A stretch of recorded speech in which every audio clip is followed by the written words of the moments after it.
Today we're creating my favorite type of body butter. We are creating my lavender body butter, whipped lavender body butter with a nice, it has more of a body mousse type of texture, but this is perfect. This was one of my best sellers when I was in business. I used to sell this out all the time. Could not keep it in stock because of how good it felt. This body butter features actual lavender butter, Shea Nilotica butter, sweet almond oil, vitamin E oil, of course, my favorite thing to add, colada oatmeal, and the star of the show, lavender essential oil. This body butter is more of, I would say, a pricier body butter because you are using lavender essential oil to get that nice scent. You're not using a fragrance. You're not, well, if you choose to, that is up to you, and that's perfectly fine. But for me, especially when I was selling this to customers, it was actual lavender essential oil that I used to help with the scent, and the lavender butter itself has a little bit of a lavender fragrance to it. So combine that with the lavender essential oil, perfection. So if you're interested in learning how to create this body butter, keep watching. The first thing we're going to add to this is our lavender butter. With this lavender butter, the technique that I'm using to create this is a bit different from our usual whipped body butters. Usually I melt the butters, etc. In this method, I am not going to melt the lavender butter. The reason why I'm not melting the lavender butter is because the consistency of the lavender is so smooth and soft to the point that if I have, like, my oils are warm, it can melt the lavender butter, or if I don't even warm the oils, when I whip it up, it kind of smooths it out a bit with the oil. So I don't necessarily need to melt my lavender butter in order to create this whipped body butter.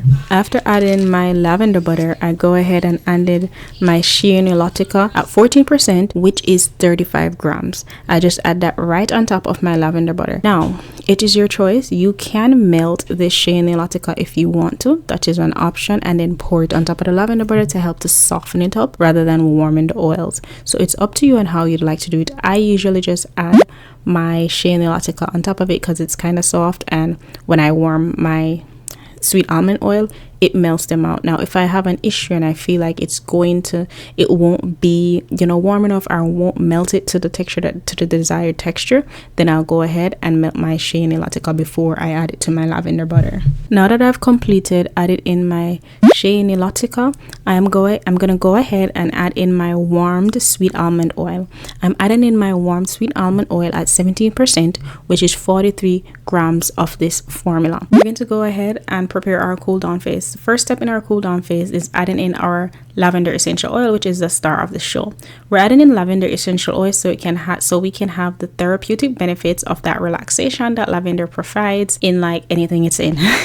So we're adding in that first at 1%, which is 2.5 grams. Once we've completed adding in our lavender essential oil, we go ahead and add in our vitamin E oil, also at 1%, which is also 2.5 grams. I'm adding in my vitamin E oil to help to slow down oxidation and to have the loving benefits of vitamin E oil in this lavender body mousse. The next thing we're adding is our colada oatmeal. We are adding our colada oatmeal at 1%, and it is also 2.5 grams.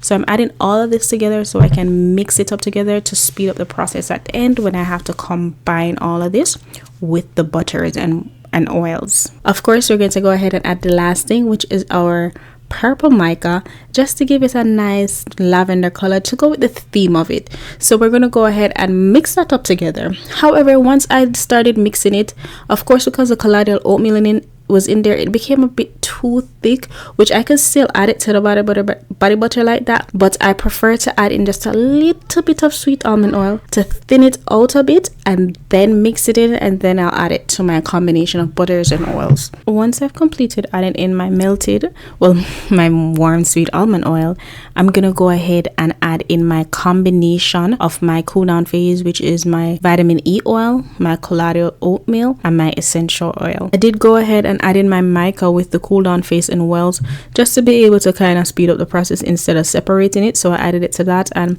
to thin it out a bit because it was a bit thick, I went ahead and added just a little bit of sweet almond oil to it as well. So once I combined all of that, then I added it to my combination of Shea Nilotica and my lavender butter.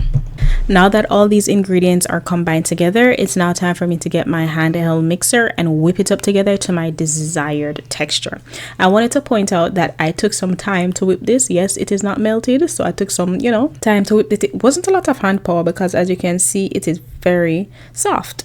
like as you can see in this video, those two butters have a nice soft texture, so they're not very hard to whip up together, and plus the oil was a bit warm as well, so that helped to make the process a bit easier. So I took my time and whipped this up and whip it up. As you can see, the mica is inside of it, so it's definitely taking that purple lavender color that I'm going for this whipped body butter.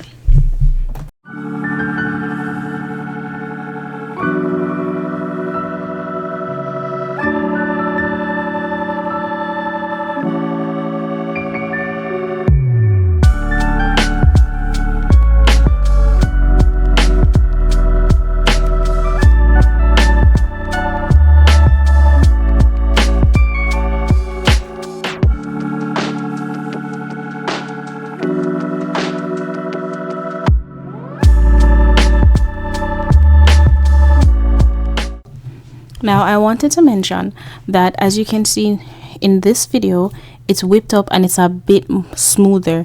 That is because once in the previous clip, it was whipped, it was smooth, but it has little tiny particles, and to be honest, those particles, you can tap them and they melt. But I also wanted it to be even smoother than that. I had like a little thing with seeing like the little lumps, the tiny lumps here and there, and I was like, let me go ahead and get rid of those.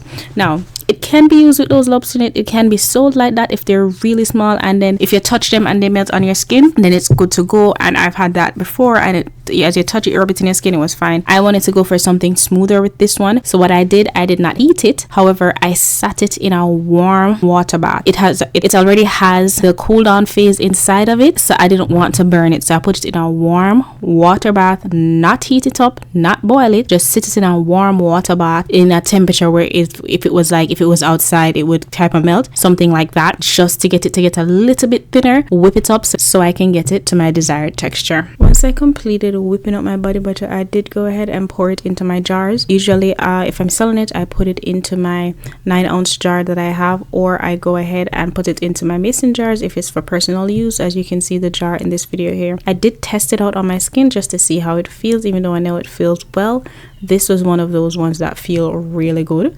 As you can see, it rubbed in smoothly onto my skin. I can attest that it feels good, and so did a few other people that tried it out and has tried it out before this. If you made it this far to the end of the video, thanks for watching. Definitely subscribe, leave a comment with your questions, and until next time. I don't know if you guys already know, but I sell digital skincare business downloads, from thank you cards to Instagram story highlights. I do have a Print My Brain session as well, and an e-guide as well to start your own skincare business on a budget. If you're interested in that, click the link below. If you enjoyed this video, then you may enjoy one of my other videos about how to make a simple whipped body butter, or just go ahead and watch my playlist on how to start your skincare business on a budget, and a lot of other informational tips and tricks as well. Thanks again, like and share.